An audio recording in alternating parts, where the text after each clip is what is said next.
Let's look at the research paper and some guidelines for APA formatting and writing clarity. The learning outcomes include: we'll explain why you should use APA format for your research paper. We'll look at how to build a reference list using appropriate APA formatting guidelines.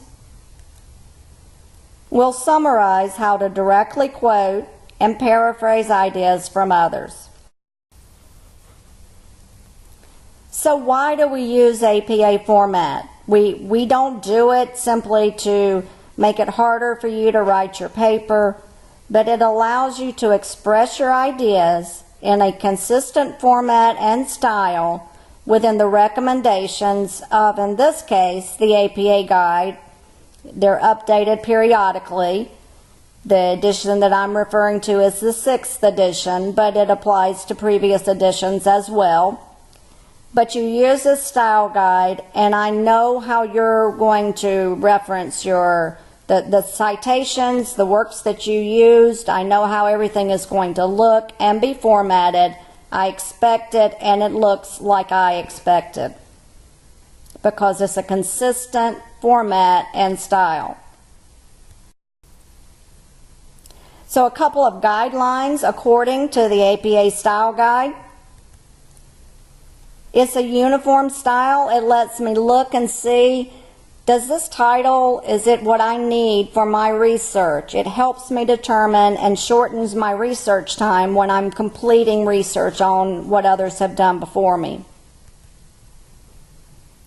Rules of style: make sure that I ethically report any information that will help readers make a determination about any of my biases, for instance, who I might work for. It helps us express the ideas of my quantitative results in a manner that's consistent with what the guide, the recommendations of the guide. It helps me develop graphics, tables, and figures that are most appropriate. It helps me report the outcome, my findings, in a standard format. And it also makes sure that I describe individuals in a manner that they find accurate and they find respectful. In general, when you refer to individuals or groups of individuals, use the term that they generally prefer. Others refer to their group. So the times change, and sometimes you have to change your wording as well. If you look at a sample APA paper, and this is a paper that is under review that was submitted by myself and another author, there's a running head across the top. It's 50 words or less. It's usually a shortened version of the title. If your title is already very short, you can use the entire title. You see the title of this paper: Bridging the Access Divide, Open Access Journals and the IS Scholarly Community. This title is formatted using title case, which is what the journal where we submitted required. Oftentimes academic articles will have a colon and then a subtitle underneath. So it makes it easier for those who are searching for similar articles to find what they need. Then we have the authors and whatever affiliations they have. Your title page would look something like this. It doesn't have to be exactly, but it should communicate my title, who I am, and where I'm from, and possibly the date if that's relevant.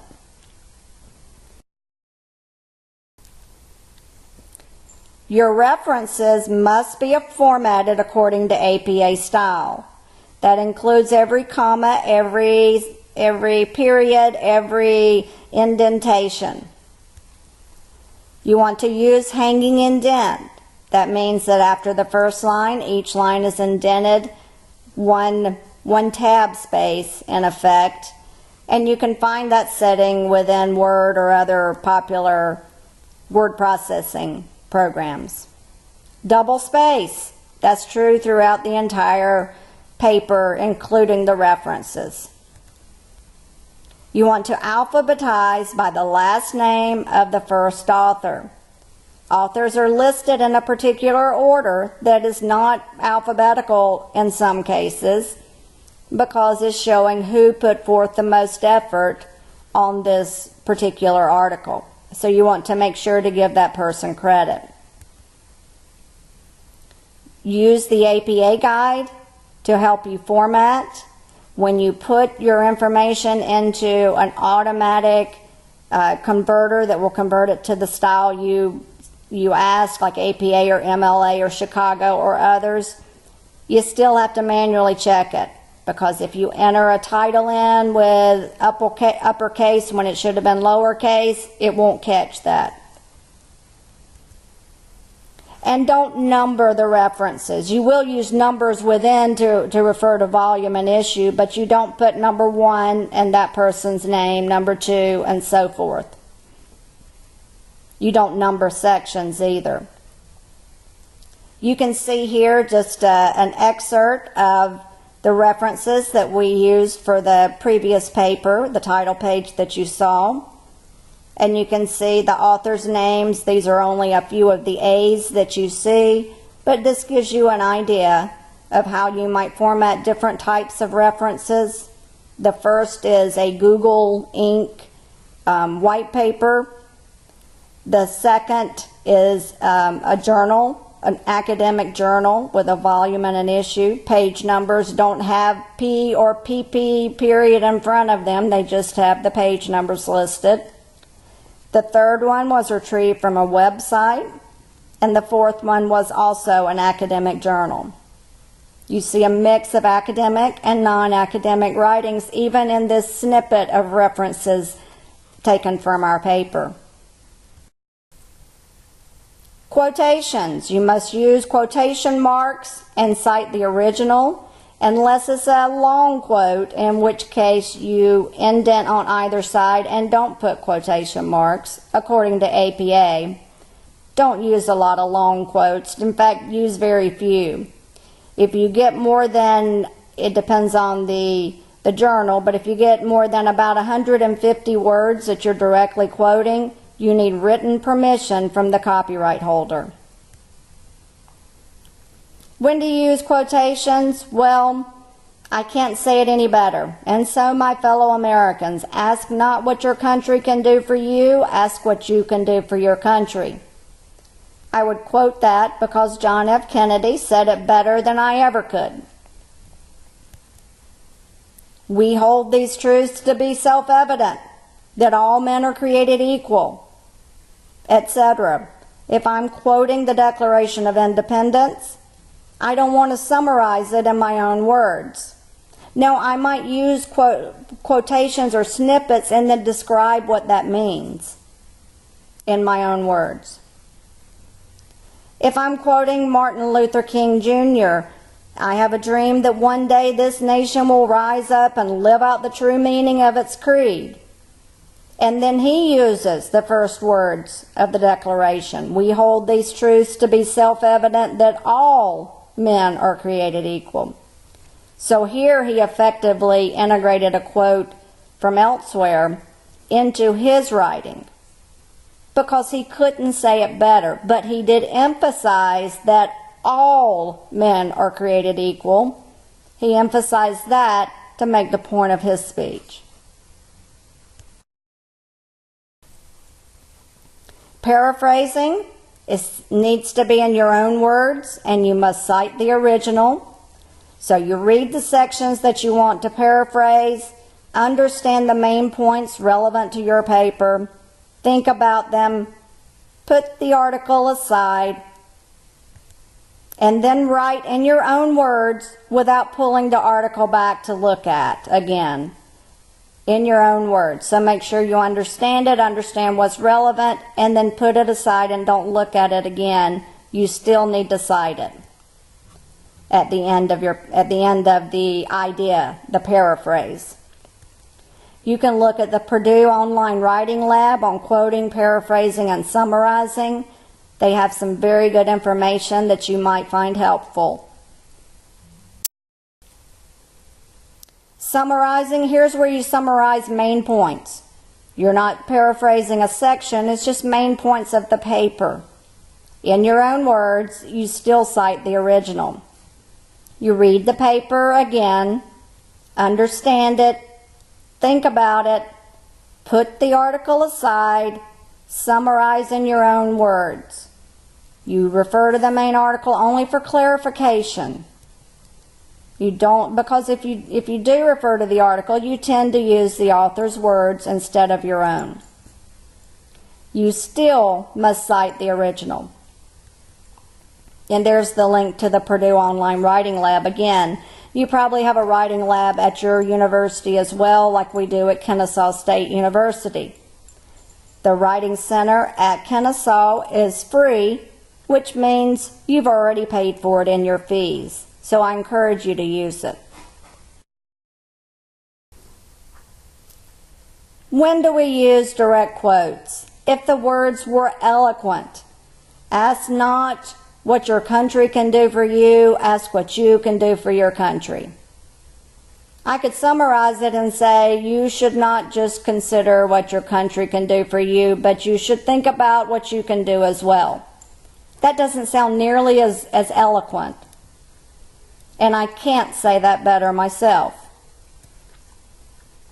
If the words have meaning and evoke emotion, so it means something, and I don't need to summarize it because it means something.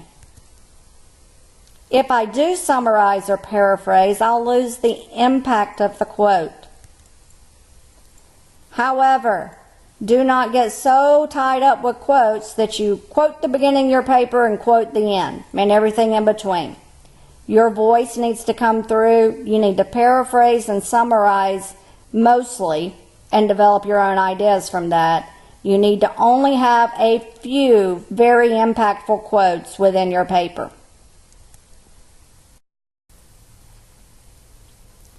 As part of this class, you do need to review the APA formatting online tutorial, and there is a link here. The first thing you'll need to do is go to step 1. This is all also listed in D2L. Review the guidelines, review the formatting techniques, take the APA quiz, take a picture of your result, and email it to me directly at awozie@kennesaw.edu. This assignment will help you with formatting guidelines and understanding the APA basics.